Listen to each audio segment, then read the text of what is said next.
The picture in front of you is a high-definition video of the world's most advanced stealth air raid aircraft taken by photographers at Neris Air Force Base in Nevada. Through this video, pilots will see this advanced stealth aircraft in high definition. How is the aircraft usually trained? After simple communication between the two BRU-0 pilots, the pilots entered the cockpit by climbing the ladder in the first part of the plane to prepare for today's mission. The mechanic on the ground focused on checking the bomb bay of the auxiliary department of the aircraft. The two mechanics confirmed that the internal building was operating normally at the same time and then left the bottom of the aircraft. The mechanic on the right told the pilot through the headphones that everything was normal. After the last external inspection of the aircraft entered the state of waiting for takeoff. At this time, the mechanic wearing headphones was lying at the boarding gate and had the final communication with the pilot. Then the bomb door of the aircraft slowly closed and the auxiliary part of the aircraft immediately became a lake row of cover. This is also the unique stealth of the BRU-0 aircraft. Bomb cabin design. The aircraft is 21 meters long.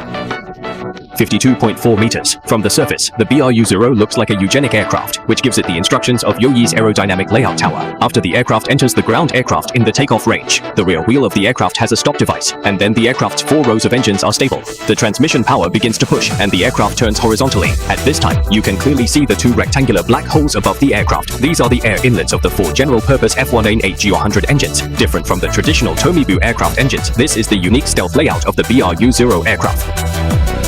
The 4 engines can explode 32 tons of thrust, making their large line weight reach 171 tons, and the fastest flight speed is 0.95. The Amazon BRU-0 quickly completed the turn and headed for the airstrip. Then, under the command of the ground crew, the second BRU-0 plane began to fly forward, which was once considered to be a product of aliens. In fact, this design is inspired by the flying ear aircraft designed by Germany during World War II.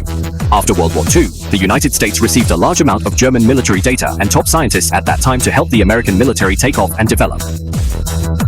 The 52.4-meter BRU-01 exhibition has reached twice the length of the fuselage and has the advantages of high altitude and ultra-long flight. Soon, 2 BRU-01 slid into the runway one after another, and 4 engines sat down. The huge thrust pushed the 171-ton plane to accelerate on the runway. The front wheel of the plane raised its head from the ground, and then the second BR also taxied and took off on the runway. The pilot in the plane quickly controlled the plane to an altitude of 8,000 meters, and then conducted an aerial refueling exercise. Needless to say anything else. The dense buttons, selection buttons, and electronic displays on the bridge all cause headaches for pilots in the comment area. While controlling his arm, the pilot stared at the tanker in front of him and slowly approached, ready to refuel in the air. The staff on the tanker stared at the BR behind them and controlled the refueling pipe with a small handle, aiming at the refueling port on the BR aircraft to join at one time.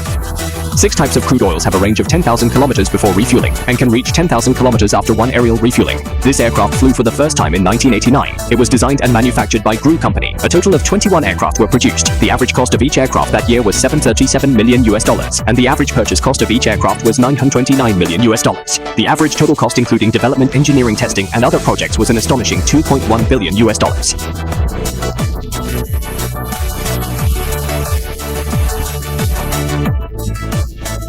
The aircraft completed the performance and returned to the Sri Lanka Air Force Base. The outline of the aircraft was really beautiful. The pilot drove the aircraft smoothly and landed on the runway smoothly. Then the second B-2 returned to the aircraft and landed on the runway equally smoothly.